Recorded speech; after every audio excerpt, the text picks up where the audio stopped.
I grew up like a savage.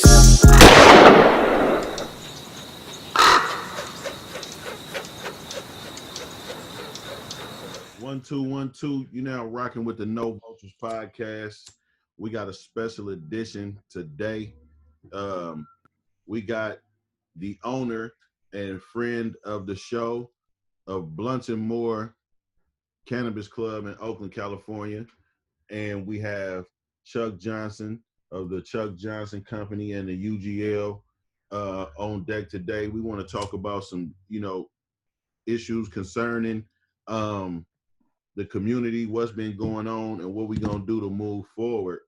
Um, so as of recently, unless you've been on another planet, you've of course heard about George Floyd and the reaction from the people and how that turned out. And there was a lot of social unrest. There was a lot of looting. I don't even know if that's the proper terminology. I need to look up looting and figure out what that I call it burglarized. burglarized. I don't know where looting came It was burglarized.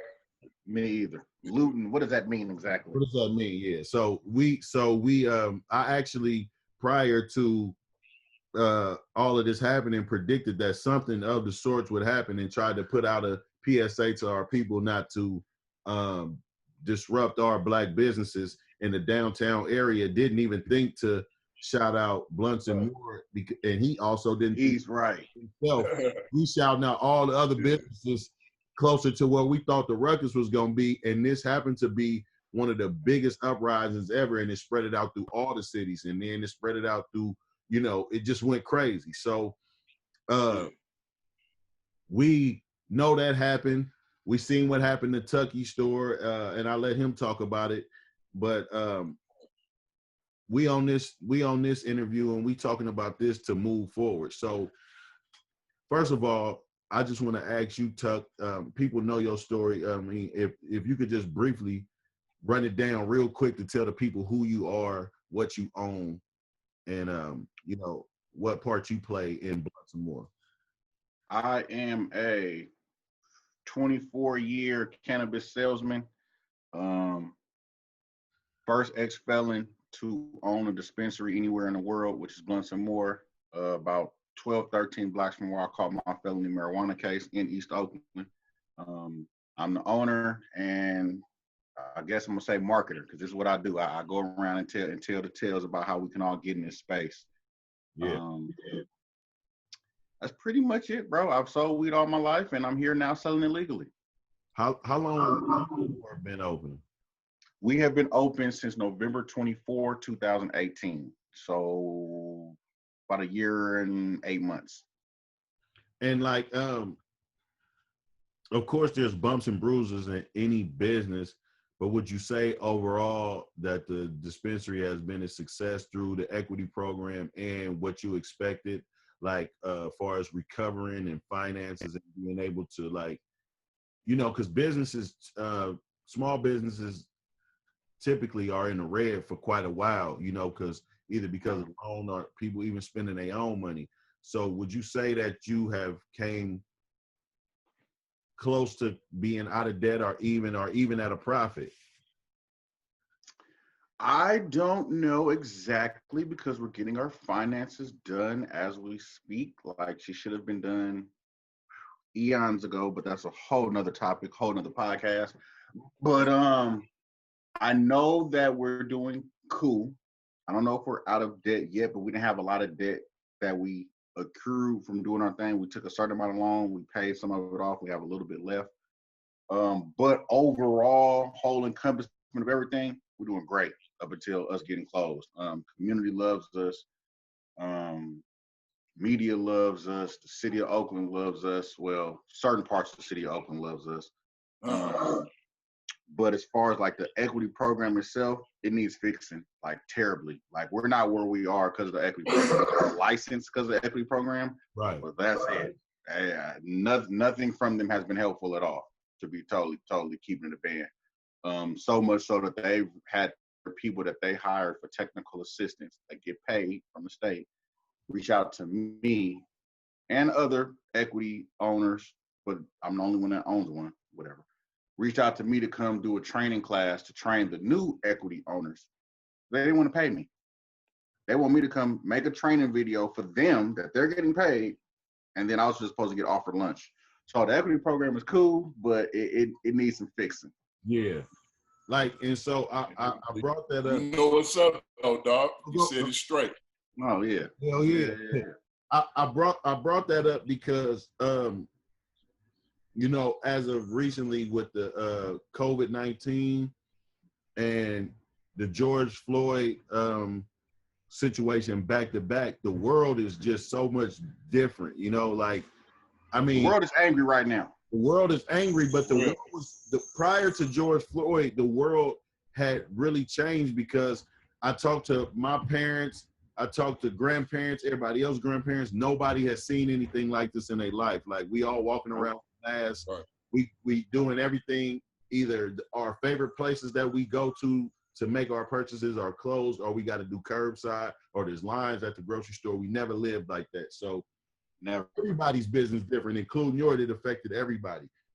Whether It's been big because look, man, we remembered our moment and how we affected culture with rebelling with something like, well, you know, just recently it was like our Oscar Grant moment, but then it really go back to, you know, over there with the LA riots and your boy, what's your boy name from in the LA riots? Come on, man.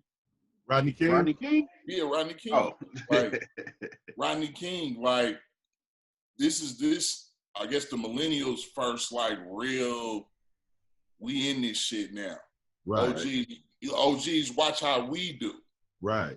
Right. You know what I'm saying? And But I'm gonna give it to you, Rab, that even when he was mentioning online about the don't tear up your own shit or don't tear up your own city or whatever, you was basically like, define that, because, you know, some people ain't tripping off corporate America and what happened to them. You know, it's about what's happening to the local people. So I don't know, is we asking too much for a crowd that's looting to be educated as they unleash mayhem? Right. I'm think, wondering, like, I think the overall, I think overall it's more of a, like, I think I heard, I'm not sure who I heard say this, but they put it in a way of, why are people stealing and looting? Like, why do our young people feel like it's important to just go out and take? Because, Tucky, as you know, and we talked about before off camera, this ain't new. The robbing the dispensaries ain't new, right? So people been robbing dispensaries, right?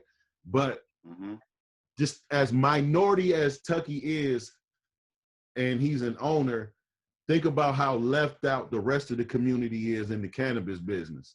You know what I mean? Like, if they were involved more and the pie was split up more, they might not be robbing dispensaries if they had interest in it.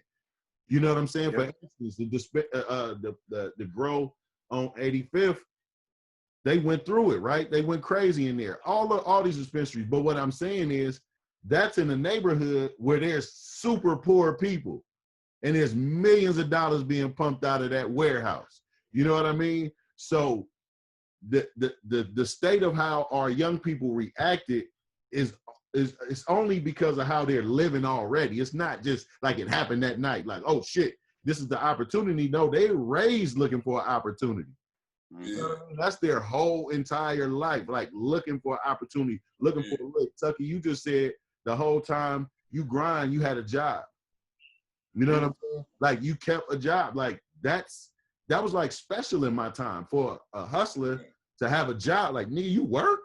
You know what I'm saying? Like, but I wasn't provided the opportunity to work, or didn't know I can just go get a job. You know what I mean? Right.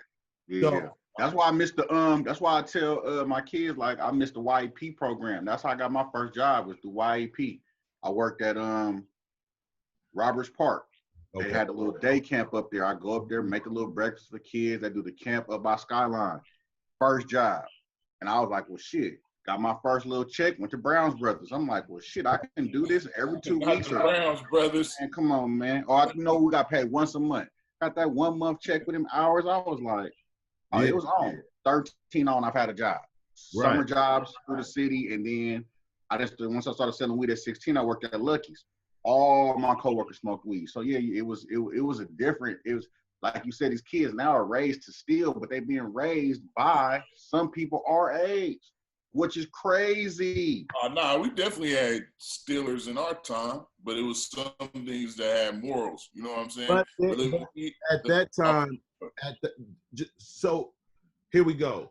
We all love the music our kids love still, right? But if you go back and you listen to our music, they're going to give you instructions on how to grind and get money, right? Exactly. If you listen to the music now, they running off on the plug. The value system has completely changed. You know what I mean? So you was looking as a bum, like, wait a minute, that was the plug. You ran on. What we gonna do now? Like, and they live from lick to lick. You know what I mean? So while we going there, Tuck, because I love the way you responded, you know, to people sending you pictures of people that they recognize that went inside your dispensary, people that, you know, and your message was, let's teach. You know what I mean? I don't want nothing to happen to nobody. I'm not with that shit. This shit, I'm gonna get back. I'm gonna do what I do. I'm a hustler. I'm gonna get that back. I look at it as part of the game, but it's a way bigger issue than this. And your whole mindset was, let's teach. Like, just take us back from the time you sitting there watching the people go inside your dispensary and you watching your shit, everything you work for be vandalized, because you got to think about it. There's emotional attachment. Like, this is your baby. Like, you said, no, I want those kind of floors. Hey, Bree, you think we should get those kind of drawers? Like, how you want the ceiling to look? Like, you did all of this shit from top to bottom. How did that feel just watching people run through your shit? And like, what was your thoughts at the time? So the first 30 minutes, because they tried to come the night before, but it was on like 25 cars. It didn't work. So I knew it was coming, but didn't think it was going to be that crazy. When I looked at the camera, my first 30, 35 minutes, I laughed because like I think it's like 20-something cameras that I was looking at on my 2 feeds of 12 and 12, like 24 cameras I was looking at. Every feed, it looked like a simultaneous running. So to see that and be looking at it was just like, I literally laughed for about the first 35, 40 minutes. Like, literally was just chuckling like, these niggas really in the store. Like, like I'm on the phone like this. Kim sleep. So I didn't want to wake her up. We already had a fucked up weekend. Fucking had a scare. We thought little man got killed. We got a call that he got killed. Called daughter. Daughter like, oh, he fine. We cool. We ain't nothing wrong with us. We hanging out. We at the store. They was at the hospital. So my son did get shot, but he didn't die. He good. Okay. So mind you, we have all this going on. Okay. I'm looking at the camera. I'm laughing first 35 minutes. Like, wow. All right. This is what niggas do. These are all black people. Can I find a white person? Please let one white person come in. Like, damn, all niggas. Right. All right. So then second 35, 40 minutes, I go through my sad phase. I cry a little bit. So I cried the other day on a podcast. We was talking about it because I'll get right back to it, but I got to say this. The reason I cried the other day, another black dispensary got hit in Maryland. Had nothing to do with riots. It was just a targeted hit on Cannabis Club, and they hit it twice. The second time they went back, the mama, who's the co-owner, was in the store. Luckily, nothing happened to her, but had I been in the store when that type of shit happened, there's nothing I could do with 100, 200 people running in my store at once. What was I going to do? So second half of the hour, I'm sad. Third portion, about an hour and a half later, I'm angry. And then for the rest of the 2 hours, I watched it for 4 hours. So for the rest of the 2 hours, I didn't really have no emotion. It was just kind of like, all right, I'm really just watching this. Okay, cool. So I think I went to sleep about 4, slept for about 35 minutes, woke about 4:35, 4:40, and was just like, all right, what I'm finna do next? We closed, obviously. What's next? Do I listen to all these people haven't hit me since 11 o'clock? You know who Poopy is, don't you? Yeah. Okay. Poopy, that's Ghost. I call him Ghost. Right. Nigga, he was the first people hit me. What you need me to do? And we ain't talking about clean up. Right. You understand me? Right. So all of my friends list from 11 o'clock till I finally put my phone down was either goons or cleanup crew because they wanted to come clean up the store or go shoot some people. Right. So I could have took that, like, I mean, they're mad. They can't believe this. Who the fuck would do that? You know, Like, if I know it's anybody, I'm getting the inboxes of people that they know that's posting stuff. And I could let all that fuck with me. But I guess that 30 minutes and I don't know, me being me, I get angry. Don't get me wrong, but I'm not a person that hold anger long. But when I woke up, it was just like, these people don't know, you know what I'm saying? They angry about different shit. It's targeted. We get it, whatever. But a lot of these people are people that come from a generation that don't vote, that don't really understand that the shit that's going on in this country starts if you vote at your city level. Stop waiting to the presidential stuff. Just little things that went through my head that let me know that, you know, okay, they did what they did. They're not gonna really, you know, get nothing out of this because their karma gonna be bad. So I thought about that. I'm like, all right, cool. They can have it. I've been robbed before. I got robbed at what's the shit called? Bottleneck by the zoo. 7 niggas, 5 pistols before. So I've been robbed before. I'm not tripping. I done have my house broke into when I stayed on C Street. It's cool. I'm not worried about a robbery. You get shit back. It's called turf tax. You know, game guys. I mean, even though it's legal, I still approach the shit like it's streets. So it was due. We was supposed to have got hit 3 hours after we opened the first day we was opening. People was already trying to rob us. I done got called about potential robberies 4 times since we've been open. So it wasn't about an if, it was about a when.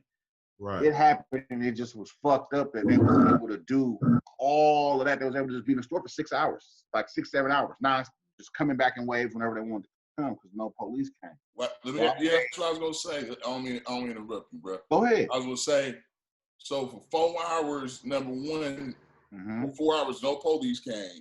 That's number one. And then number two, usually, because I was thinking, all right, that was probably some protester type motherfuckers. Like, I thought it was going to be a big percentage, was going to be some white motherfuckers, to be real. And you tell me it was some black motherfuckers that did all this shit? 110% black people. Like, clear-cut Negro. These weren't even, well, maybe they was white and they was just light. No, these was niggas. So I weigh all that out, wake up to 35 minutes later and just say, yeah, I need to put a statement out as soon as I can, but be positive. I didn't tell nobody I was gonna be positive. Kim had she woke up and I told her at like 4:30, she happened to roll over and look at me. She knew I had been up hella long. She's like, what's wrong? I'm like, man, they hit the store. So she up now. She pacing back and forth and she's angry, like really, really, really, really angry. And I was like, babe, I can't be angry like that. If I come off like that, it's going to really, you know, set off a war. You know what I'm saying? I'm like, if it's going to be a war, it's going to. That's why it has to be balance between men and women. Yep. A woman will jump up and start a fucking war. Like, that's what will happen. Because she, you know, that was, you know, this her baby too. You know what I'm saying? That's my publicist. She here for every move we make. Like, she know what's going on. That's why, that's my, you know, my right and left. So she was hot, you know what I'm saying? She like, well, what you want to do? You want to go out there? I'm like, no, I don't need to go out there. There's too many people. She couldn't understand there was so many people. She's like, all right, cool. We ain't got to go. My little brother, he trying to go down there. I'm like, bro, no, it's cool. Just stay home. So I said, you know what? I'm just going to put out a statement. And I'm like, we got to be positive. I said, I don't want to hurt nobody or get nobody hurt. But you know what I'm saying? I need to make sure I say that. I didn't go into it with no script or nothing. You know, I write when I want to write. I still can, you know, spit if I want to. And I just was like, don't retaliate, educate. Like, educate these people that you don't have to do this. You don't have to do this. Come learn the game. You don't have to plot on weed clubs you don't have to be a thief all your life. Like, hard work pays off. It's just all the type of stuff was going through my head. And I just blurted that out. And it was on. I started getting hit from people that like, they shit got fucked up too. They might not even be able to come back at all. And I don't know if we're gonna be able to come back. I'm putting in the air that we are because we got insurance, but still, you never know. Yeah, people are hitting us. Yeah. People hitting me like, well, bro, if you not mad, I can't be mad. How can I help? What can we do? So it kind of like changed the narrative and had everybody that was angry was now, if they weren't happy, they was at least not angry no more. And I thought about putting that concert together. I'm like, we need to raise money. And I just got on the phone and started calling people. Everybody got to support that, man, because man, that's big, man. That this is a hell of a story, bro. Because I gotta say this though, good. because I'm always with the 6 degrees of separation shit. I'm always with the. You said you was having a fucked up weekend. And you thought your son may have passed away. And then still even he got shot. Right? So let's think about this for a second. He got shot, violence. George Floyd happened. We got violence on our mind. I'm talking about black men, like I'm talking about the shit that we gotta go through, everyday shit. Like while people call us whatever they call us, or they say whatever they say about us, I'm talking about the everyday shit we gotta go through. Because I thought one of my biggest fears was having a daughter, but nah, bruh, I would be scared as fuck with a son. You know what I mean? Like I got 2. Love it. Yeah. And I got and 3. it's like you get that news, you thinking he dead, he not, you relieved, but he is shot. So even though he's gonna survive, hold on, I think this internet fucking up. Oh, it's about clear now. Even though he's gonna survive and everything gonna be cool, you got to think about his future, how he was in that situation in the first place, how all this at shit. A protest. You know what I'm saying? He was at a protest. So you got to think about all the shit that's going on, like, and what you're gonna do to move forward with him, right? Yeah. Then this shit happens to your club with people that's probably his peers. You know what I mean? Like the people that's in your store, I guarantee you he knows a ton of them motherfuckers. You know what I'm saying? And it don't matter where, like you could be. Oh, he was hot. You see what I'm saying? He was hot. If he was stays hot outside long enough, he's gonna come across some of your shit. Like this is he was my hot. legacy. These niggas walking up to me trying to sell me my legacy right now. This our shit. You see what I'm saying? And just think about how all that shit. Think about you having to slow your spouse down and be like, hold on, babe, let's chill out for a minute.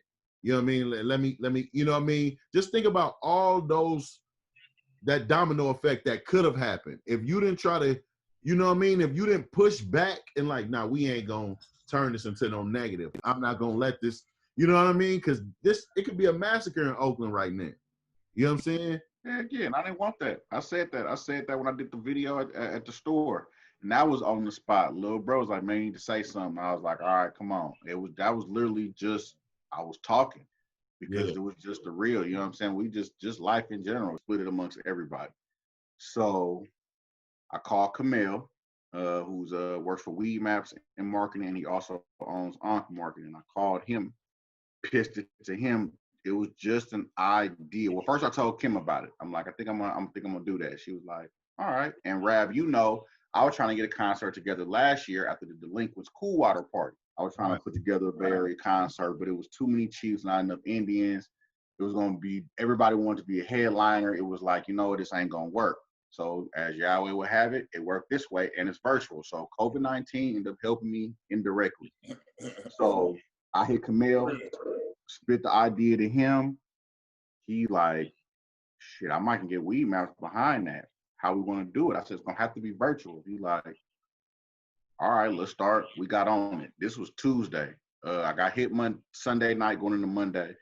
I called him Monday afternoon. By Tuesday, well, shit, Monday afternoon I was making phone calls. My first phone call called Be Legit, because we was already talking anyway about getting hit. He didn't get hit, but they tried to hit him, so we was already in converse all that day anyway. He like, yeah, I'm down. Hung up with him. Called, I didn't call Sling Johnson, called me. Black Jesus called me to check on me. Asked him when he was down. He was down. Called Scarface third. He said, Blunt, tell me what you need is good. And these are people, when I'm calling them, I'm telling them, hey, we got hit. I want to put something together to raise money for the cannabis community as a whole, not for us. And all they said was, what you need. So I did that with about 5-6 people. And then Camille hit up his connections. We got weed maps involved. We started getting a flyer together.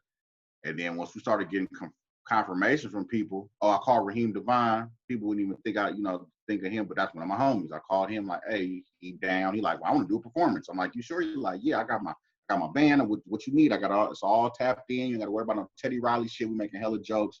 It's cool. Keep going with it. We end up throughout this process. Ray Young, who will be on No Vulture soon. Oh, he said he ready. He said he ready too. I told him it's good. Ray Young has a production company that he does with Jelani McCoy, former NBA player, called 34 Media. They're behind a lot of production that you would not even know they're behind, but they're behind it. They have connection with Twitch, YouTube, etc. And they wanted to film a documentary on me prior to this, just on love, because they love what I'm doing. I met Jelani through Ray, not even, maybe 2 years ago, and they've I've known Ray 30 years, but just met Jelani, but they love my story.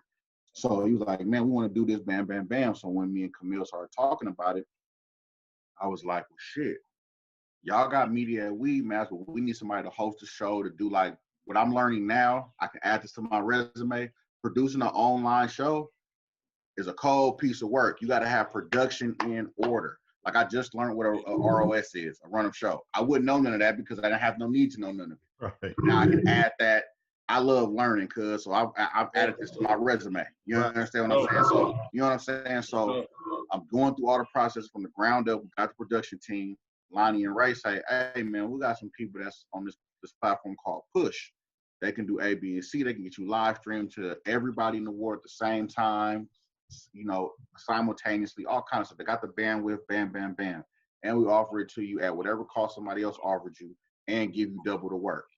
So we pitch it to them. They love me. They love the story, all the stuff. They pitch it to YouTube. They pitching it to Twitch today. They're trying to get some more videos to piece together to pitch to Twitch today. And it kind of steamrolled. We are at Friday the following week, and the event is Tuesday. The idea came from to call it the I Got Five on It. United Rebuild came from Camille's side. We couldn't think of what to call it.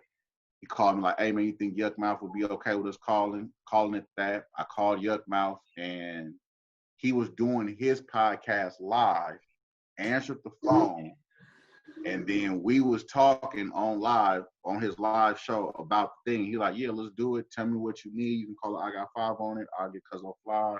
I'm gonna call Mike Marshall. It's good. Hung up. So we got that cleared. Burner, I forgot to mention that. So, and this is big, I don't know how I missed that. Amongst all my calls, I had been trying to get in contact with Burner for a while, but I just didn't really know how I wanted to play it. We had met before, and had talked, and I told him how his weed had been trashed for a while. I hope we get it back together. At the time when I saw him, I had a bias in my brain about him based on people in my circle that fucked with him, if that makes sense. Okay. But never had met him. But I did let that bias kind of affect our meeting, wrong on my behalf on so many levels. So I knew I had to holler at him.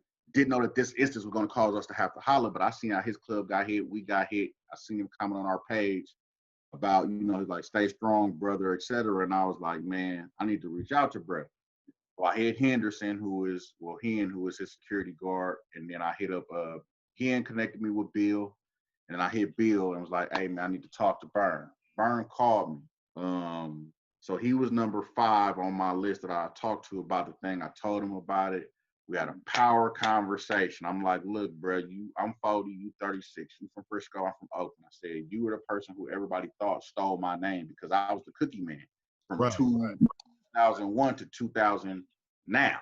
And Cookies came out in 2008. So everybody that knew me thought they stole my identity. I'm like, no, they sell weed. I sell weed, but I sell weed pastries. So we talked about that, hit it off. He offered us 25 bands for the store. He was like, look, we got hit. You know what I'm saying? I'm not publicizing all what happened to us, but this would all happen to us. He said, but y'all need to be open. He was like, this ain't no for no promo. This ain't for no airplay. This is between me and you talking amongst each other. I want to give y'all 25 bands to help. He said, I know it ain't much, but I want to help y'all, blah, blah, blah. I said, respectfully, I you know, thank you for the offer. I said, you know, I would rather if we took that money and then maybe we co-donated together and put it in a pot per se, just because I really want this movement to be about others. And this, I told him to him directly. Like, you know, I'd rather just, if you're gonna do it, I'll take it and accept it. But then when we put it out to the public, if everything works out with this, we're gonna say it was a joint donation on both parties, because it really was about everybody else. And if you willing to be on the same page with giving somebody else money that I am, it's only right if we do this shit together. On top of linking San Francisco, Oakland, and he didn't even know, just some more inside information for y'all that most podcast type shit don't talk about. You was there, Rad, when we was talking to Takal. So Takal is Method Man's brand. I'm working to where whenever something comes to the Bay Area, it has to drop at my store, Burners on Hate, and Be Legit store, which are all 3 Black-owned stores that I fuck with. I mean, there's other Black-owned stores like sister older lady in Berkeley. We got Keith with Purple Heart, but I'm specifically focusing on, you know, my hip hop stores, my partners type shit. Fuck with Sean, I fuck with B. So when you come to the Bay, you gotta do a drop up, doing some more. Go ahead, cuz. I was right there, man. You okay, know, so you start talking about everybody else. So that's what so keep that in mind. So while I'm doing that, Burner don't even know none of this. So that's what I'm telling him while we talking, like, bro, I'm trying to link up to where when stuff drop in the Bay, come here, and there.